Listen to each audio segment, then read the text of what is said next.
let's get this one out of the way.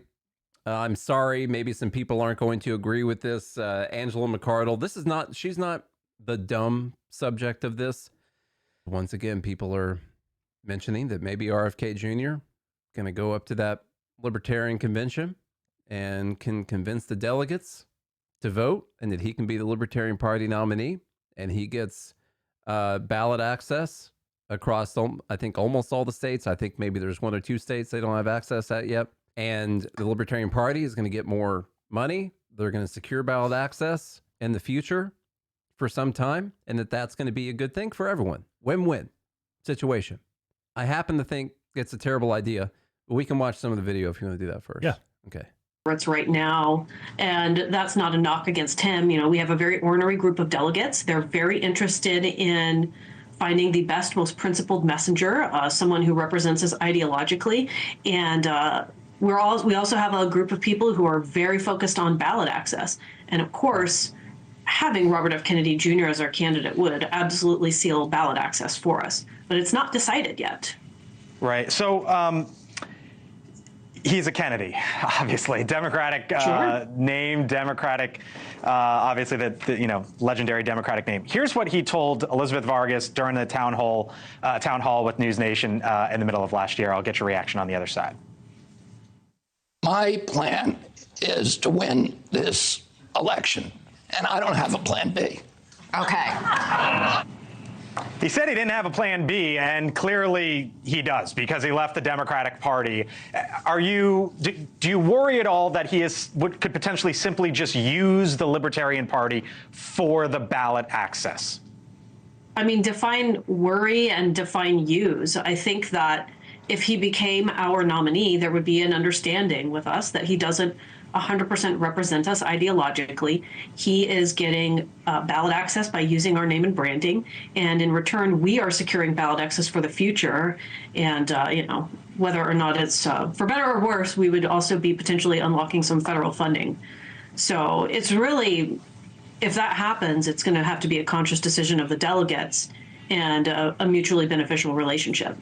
My question is, which, by the way, it's not like he's going to win. I don't think he still has any chance of winning. No. My question is, because I understand all of the points, I get it. It would be great for the Libertarian Party itself to have it would be the biggest Libertarian Party vote that there had ever been.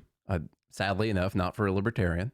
So that's a problem. But it would be the biggest one. They would raise the most amount of money for the party. Maybe that helps people on the down ballot side, other smaller races. It would be good for them to use that as a way to raise money.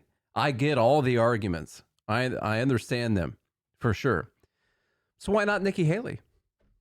That's not, if the idea is you're just going to run someone because it's going to help you with ballot access around the country and you're going to raise a bunch of money and unlock federal funding, why not Nikki Haley? Why not Gary Johnson and Bill Weld? Yeah. Why not Bill Weld? What's wrong with that? What's the problem? Yeah. Joe Rogan. I know what RFK has got a few good ideas, and he was against some of people say he was good on COVID. He wasn't good on COVID lockdowns at all.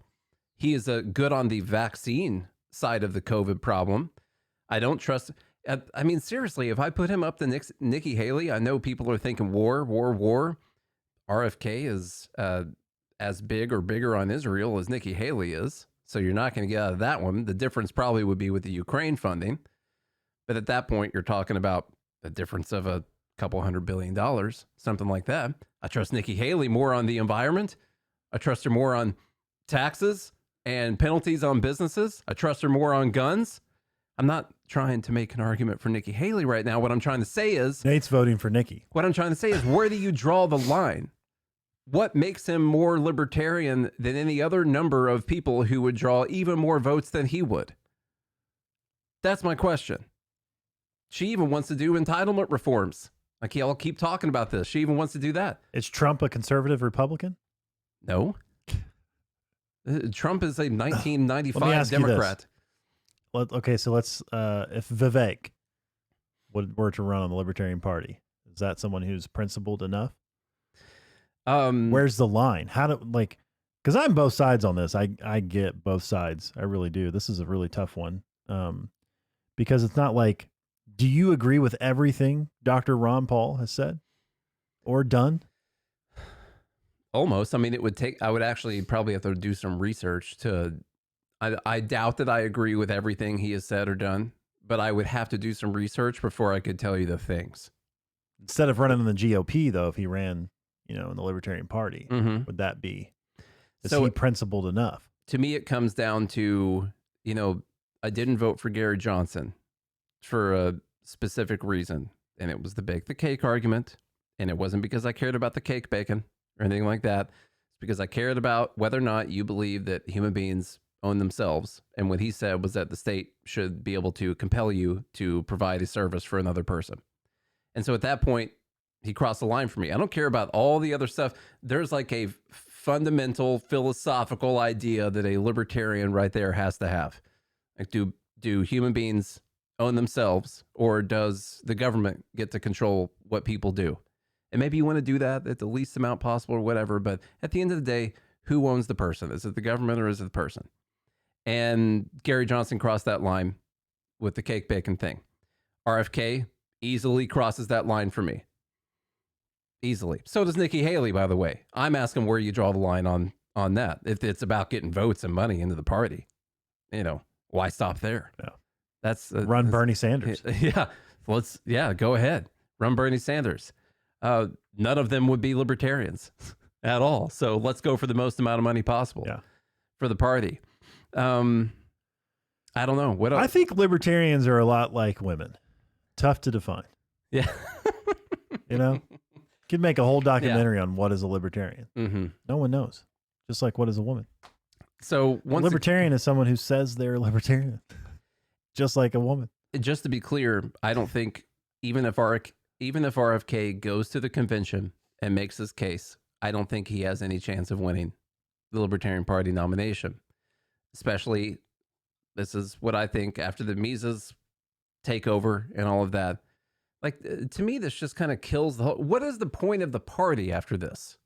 If you're just going to, every year you will be confronted with the fact that if you run someone who's not a libertarian, you'll do better.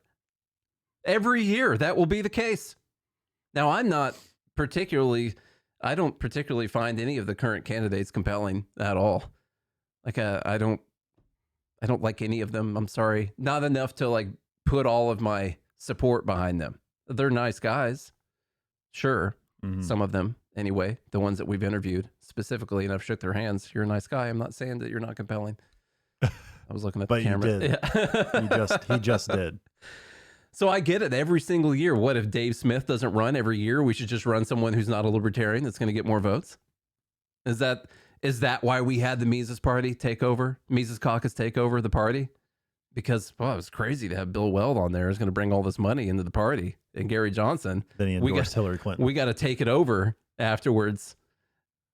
To what? Do the same thing? This is tough.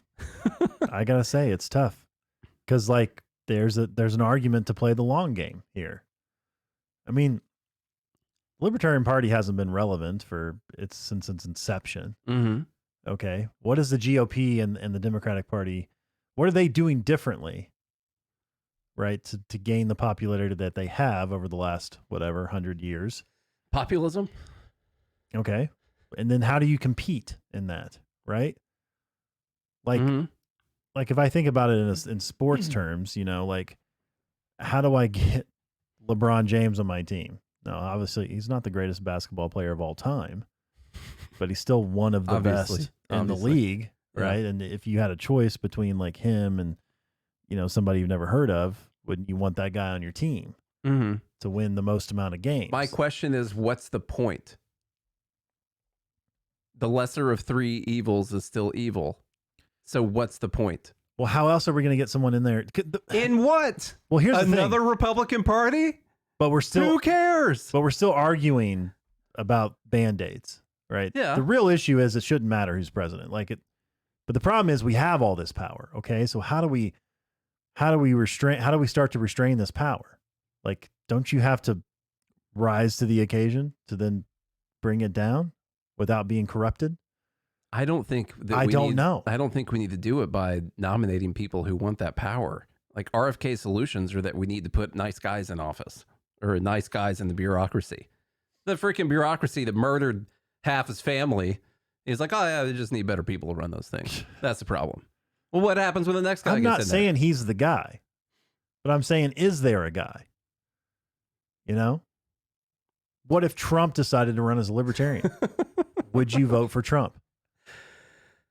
No. Is he not the most libertarian president in your lifetime? I didn't vote for Trump last time, so why would I vote for him if he magically had a Libertarian Party next to his name? Ronald Reagan. No, still not. Good Lord, have you ever looked at a chart? I'm sorry, I know Ronald Reagan has done great things for our YouTube channel. All right? And he said some great stuff, and I wish we had that kind of pro-America rhetoric and that hopeful rhetoric in today's day and age. But we just don't have good enough actors that want to run for president. Okay? But if you look at a chart of government growth, you can easily tell me what year Ronald Reagan came into office. You can. I was looking at one the other day. Like, you can circle when he got into office. So no, still not Ronald Reagan. Still not, because I don't see the point. So who could run and actually make some noise? Rand Paul, Justin Amash. How do you win Thomas the game? Massey, Dave Smith, Spike Cohen. People that are, I mean, you would say Rand Paul and Thomas Massey and Justin Amash are way more libertarian than RFK is. True. They wouldn't get as many votes, maybe, as RFK. Maybe Rand Paul would, possibly. No, because a lot of his people are going to vote for Trump, like in that kind of an election. But they're way more philosophically consistent than RFK would be. I'm just saying you got to pick someone who's actually on that spectrum for me to consider voting for it. Or at the end of the day, it's just, I don't care that it says Libertarian Party. Here's a candidate that sucks, a candidate that sucks, and a candidate that sucks. I don't care what names are next to their name at all. So why would I vote for them? Now, that's just me. And I get all the mechanics of it. I understand ballot access, money coming in. But the problem is, once you decide to do that, guess what? Next election cycle, you're going to be faced with the same problem. And I'm not saying you're wrong. I probably agree with you. I'm very much against compromising principles for any sort of other gain, because again, what I just mentioned earlier, you're selling your soul, for popularity or whatever the case may be. I'm very much against that. My question is, how does the Libertarian Party have a principled candidate that can actually slightly challenge the status quo? How? I'm not sure that they do. That's why I'm not sure that they do. I'm sorry. As it might be my actual answer. And I would take Vivek Ramaswamy on the ticket over RFK any day. When it comes down to the bureaucracy, at least Vivek understands that these agencies have to go. Or if he can't do that, he understands that almost all of them need to be fired. At least he gets that. RFK wants to reform them and show them the right PowerPoint presentations to make them good people or something like that. How does a Javier Milei in Argentina become? How do we get that in America? Well, they have an open election system where, their primary, it's kind of like how California just did it. I'm pretty sure in their primary, like the top two candidates are the ones who move on to the general election. They've got a very different election system. And the way Javier Milei makes it is that you get the 200% inflation and you have half the country in poverty. And at that point, people will listen to whoever's saying they're going to change things with a chainsaw. So I'm not saying it's an easy fix, and I get all of the arguments for it. I totally understand. But I'd have to, if you're going to compromise some, it's got to be someone who at least can be close to philosophically consistent with libertarianism. And RFK Jr. does not believe that people own themselves. He does not. And that is a core principle that any Libertarian Party candidate that I would ever vote for. So what you're saying is you should run for president? No, I will never run for president. All right, Nathaniel Paul, 2024. Will not do it. 2028.